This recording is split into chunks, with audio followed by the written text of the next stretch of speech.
একজন স্ট্রং পার্সোনালিটির মানুষ তুমি কি করে বুঝবে? তুমি যদি অন্য কারোর লাইফে নাক না গলাও, তুমি যদি শুধুমাত্র তোমার চরকায় তেল দাও, তবেই তুমি একজন স্ট্রং পার্সোনালিটির মানুষ হবে। অনেকের মনে হতেই পারে যে এটা এমন কি বড় ব্যাপার, কিন্তু এটাই কিন্তু সবথেকে বড় বিষয়। তুমি কারোর লাইফে এন্ট্রি নিচ্ছ না, তুমি কারোর লাইফ নিয়ে ভাবছো না, শুধু তুমি তোমার লাইফ নিয়ে ভাবছো, তুমি তোমার লাইফের এগিয়ে যাওয়া নিয়েই শুধুমাত্র চিন্তা করছো, তাহলে কিন্তু তোমার সেই পার্সোনালিটিটা কিন্তু রয়েছে এবং তুমি একজন স্ট্রং পার্সোনালিটির মানুষ। আর এই স্ট্রং পার্সোনালিটির মানুষই কিন্তু জীবনে এগিয়ে চলতে পারে। হ্যাঁ, স্ট্রং মানে কিন্তু এইটা নয় যে সে খুব লম্বা হবে, খুব স্বাস্থ্যবান হবে, খুব শক্তিশালী হবে। স্ট্রং মানে শুধুমাত্র এইটাকেই বোঝায় না। স্ট্রং মানে মেন্টালি দিক থেকেও তাকে কিন্তু স্ট্রং বোঝায়। তার পার্সোনালিটিটাকেও স্ট্রং হতে হবে এবং তাকে তার লাইফে আরও অনেক এগিয়ে যেতে হবে।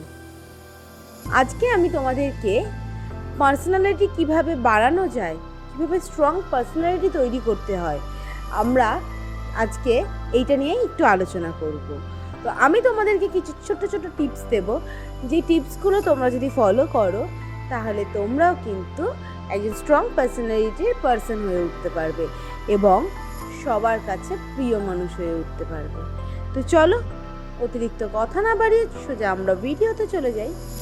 স্ট্রং পার্সোনালিটির মানুষ হতে গেলে সবার প্রথম তোমাকে যেটা জানতে হবে এবং সবার প্রথম তোমাকে যেটা করতে হবে সেটা হচ্ছে নিজের ইমোশনটাকে কন্ট্রোল করতে হবে।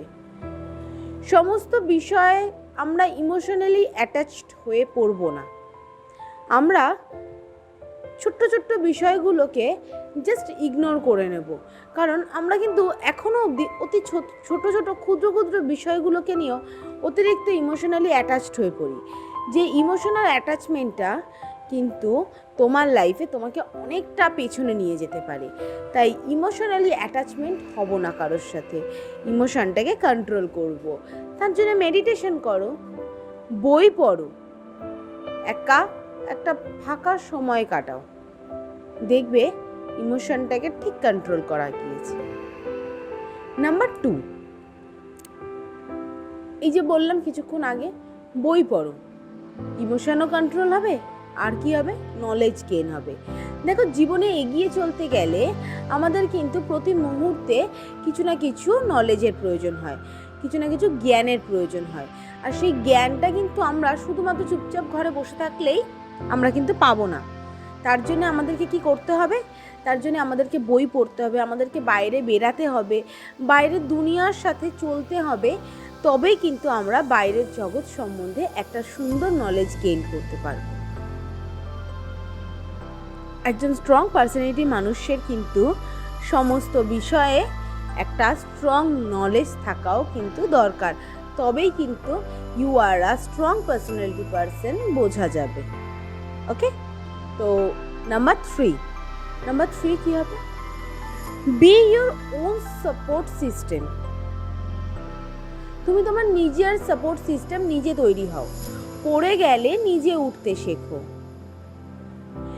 একজন স্ট্রং পার্সোনালিটির মানুষকে কিন্তু সাহায্য করতে লাগে না, সে কিন্তু নিজে পড়ে গেলে সে নিজে কিভাবে উঠতে হয় সেটা জানে। তাই তোমাকে বলছি, তোমরাও পড়ে গেলে নিজে উঠে দাঁড়াও, নিজেকে সমস্ত দিক থেকে সাপোর্ট করো, নিজের ভালো খারাপ গুণগুলোকে সাপোর্ট করে নিজে এগিয়ে নিয়ে চলো। দেখবে নিজের সাপোর্ট সিস্টেমটা যখনই তুমি নিজেই পেয়ে যাবে, তখনই কিন্তু একজন স্ট্রং পার্সোনালিটি পার্সন হিসেবে তুমি নিজেকে প্রেজেন্ট করতে পারবে। নাম্বার 4 কি? নাম্বার 4 হলো মানি ইজ পাওয়ার। হ্যাঁ, পয়সা কিন্তু অনেক কিছু পাল্টে দিতে পারে, তোমার লাইফ চেঞ্জ করে দিতে পারে। হ্যাঁ, সবসময় পয়সাটা সব কিছু না, কিন্তু কোথাও গিয়ে পয়সা ছাড়া এই পৃথিবীতে কিন্তু কিছুই হয় না। তাই পয়সা যার থাকবে তার পাওয়ার কিন্তু অনেক বেশি। তাই আমি তোমাদেরকে সাজেস্ট করব, যখন থেকে হয়, তুমি মাধ্যমিক দিয়েছো, উচ্চ মাধ্যমিক দিয়েছো, ছোট্ট ছোট্ট টিউশনি করাও, অল্প কিছু পয়সা নিজে ইনকাম করো, কিন্তু সেই অল্প কিছু পয়সাটাও কিন্তু নিজের যদি হয়, তাহলে দেখবে নিজের পার্সোনালিটির ওপরে একটা আলাদাই আভিজাত্য তৈরি হয়েছে। নিজের পার্সোনালিটিটা আরও স্ট্রং হয়ে গিয়েছে। নিজেরই চোখ, মাথা উঁচু করে চোখে চোখ রেখে মানুষের সাথে তুমি কথা বলতে পারবে। তো পয়সাটা ইনকাম করা দরকার, সেটা প্রত্যেকের ক্ষেত্রে, বিশেষ করে মেয়েদের ক্ষেত্রে। আমি বলবো পয়সা ইনকাম করা ভীষণভাবে দরকার। সেটা কম হোক, সেটা বেশি হোক, সম্মানের সাথে কম ইনকাম হোক, তাও সেটা প্রয়োজন। কারণ পয়সা জীবন কিন্তু পাল্টে দিতে পারে, আর পার্সোনালিটিটাও আরও মজবুত করে দিতে পারে। নাম্বার 5 কি আছে? Avoid unlucky person. জীবন থেকে সমস্ত আনলাকি পারসনদেরকে জাস্ট ছেটে ফেলে দাও। যে সমস্ত মানুষ, দেখো প্রত্যেকটা মানুষের লাইফেই না এই ধরনের এক একটা মানুষ কিন্তু থেকে থাকে, যারা তোমাকে তোমার ভালো সময় তো এনকারেজ করতে পারবেই না, কিন্তু খারাপ সময় তোমাকে আরও ডিমোটিভেট করবে। ভালো সময় তোমাকে দুটো খোঁচা মেরে কথা বলে দিল বা দুটো খারাপ মন্তব্য করলো, ভালো সময়েও সেই সব মানুষদেরকে, সেই সব পার্সনদেরকে নিজের লাইফ থেকে যত তাড়াতাড়ি ছেটে ফেলতে পারবে, তোমার লাইফ কিন্তু তত স্মুথ হবে, তোমার পার্সোনালিটি তত স্ট্রং হবে। এখানে হয়তো মনে হতেই পারে যে দিদি পার্সোনালিটিটা কেন স্ট্রংয়ের কথা বলছো।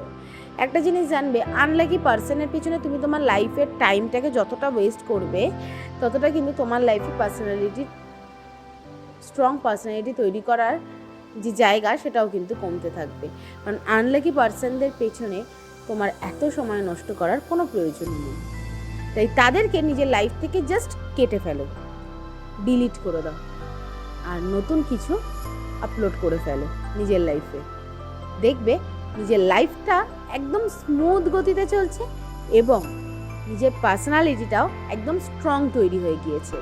তাহলে বুঝবে তুমিও কিন্তু একটা স্ট্রং পার্সোনালিটির মানুষ হয়ে উঠতে পারবে। আর আমার এই 5টা পয়েন্ট যদি তুমি ফলো করে চলতে পারো, তাহলে আমি কথা দিচ্ছি তোমরাও হয়ে উঠবে স্ট্রং পার্সোনালিটির মানুষ। এবং আমার এই ভিডিওটা কেমন লাগলো তোমরা প্লিজ লাইক করো এবং কমেন্টে জানিও। যদি ভালো লাগে তো প্লিজ আমাকে কমেন্টে জানিও, এবং তোমাদের যদি কোনো সাবজেক্ট মনে হয় যে আমাকে তোমরা বলবে, আমি তোমাদের কিন্তু সেই বিষয় নিয়েই আলোচনা করব।